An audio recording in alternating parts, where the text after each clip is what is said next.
Well, I am extremely proud of our team to win. For us to win any game without Grant Golden is significant and impressive. Really significant, really impressive. And I can't tell you how much Grant means to us in every single way. In everything that we do, he's at the forefront of it. And so to win a game without him is impressive. Obviously, to beat an ACC team by that many points is even more so. So really proud of our effort, really, really proud of our defensive effort, and looking forward to Tuesday. Chris, it looked like you turned up the defensive pressure a little bit, got you moving, got some transition buckets, and then it was sort of downhill from there. Yeah, we thought we'd be able to press, and then the one thing, we started to. That helped us. Then when I thought Nate might be out for the entire game. So then we would have had a thin bench trying to press, but still important to us. And I thought the pressure and turning them over was probably the biggest difference in the game. You guys were getting hammered on the boards when Nate got hurt, and you almost caught all the way back up. Yeah. What did you guys do? What did you change? I think really the entire energy. I thought, even when they had. Even when they scored, they were long possessions. We made them work for it. It felt like they were contested shots.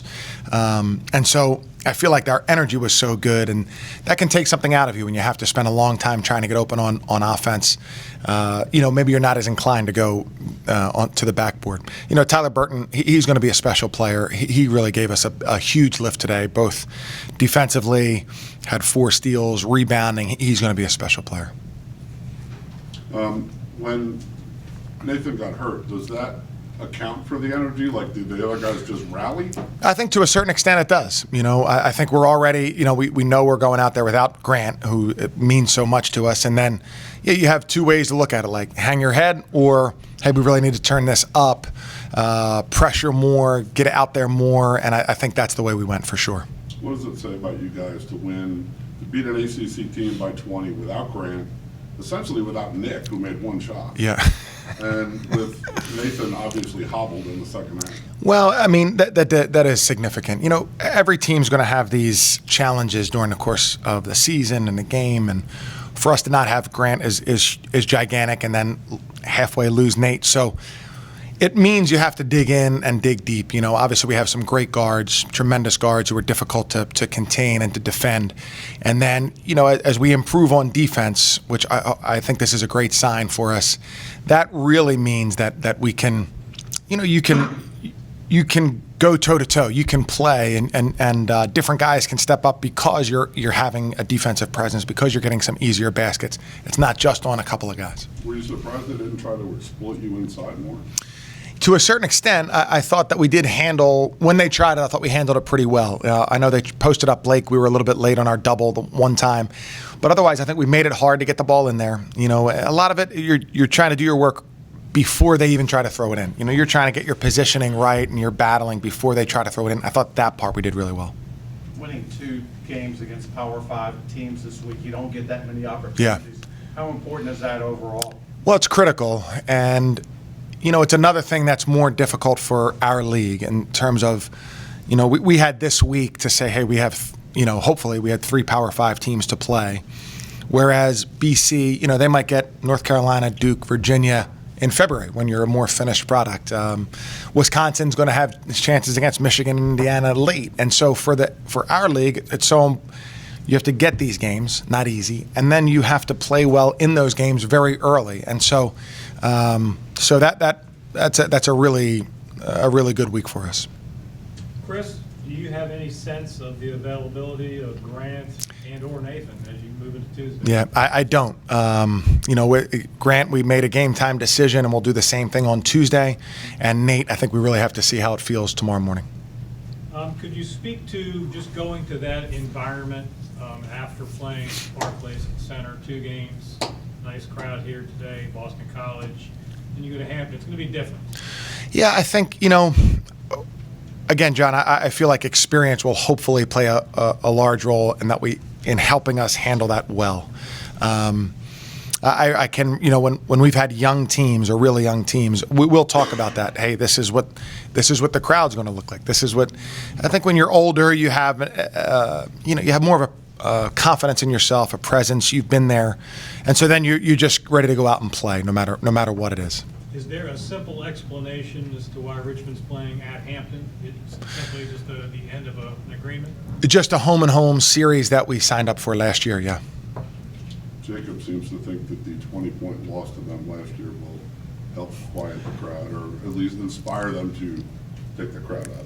Yeah, I hope so. I'm not as much into revenge and things like that as many of our guys, but I hope we go out and play well.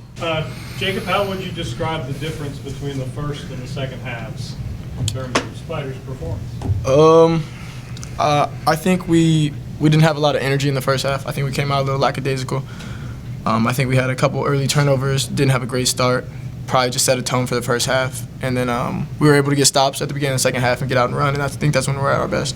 Was Grant's absence part of that? In many ways, your offense runs through him. Yeah, obviously, anytime you're missing a starter, it's tough, but especially with what he does for the team.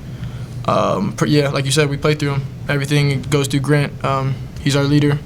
He does everything for us, so it was kind of weird getting adjusted to him, or getting adjusted without him, but I think we did all right.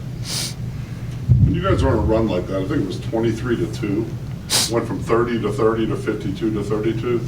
How much fun is that? And does it just kind of build on itself a little bit? Yeah, it's a lot of fun. We're able to make shots and also get stops at the same time.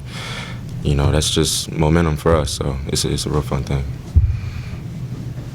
Blake, were you surprised that Boston College didn't push it in more, given Grant's situation, youth inside without the fact they had a big guy? Not really. We kind of have like a next man up mentality. So Sal was prepared for the game, and Matt too. So whenever the ball went in the post, they did really well defending the post. So. Yeah. Could you look forward a little bit toward Hampton? This is not obviously Wisconsin, Auburn, Boston College. It's not going to be a big venue, Barclays Center, Robinson Center. Jacob, could you talk about Tuesday and the challenges that will be associated with that assignment? It's a team that beat us by 20 last year, so regardless of where it's at or what it is, we got to come out with something to prove. I think we've had a really good start so far. I don't think we should allow Hampton to be the team that knocks us off, you know what I mean? I think we're all going to come in prepared tomorrow, ready to work. Same thing for Monday. And I don't think we're going to take them any kind of lightly. Could you guys have imagined beating a Power 5 team by 20 when Grant doesn't play and Nick scores 2 points? If you would have told me that before the game, I probably would have said we would struggle, but we found a way. We guarded the ball really well today, and it paid off.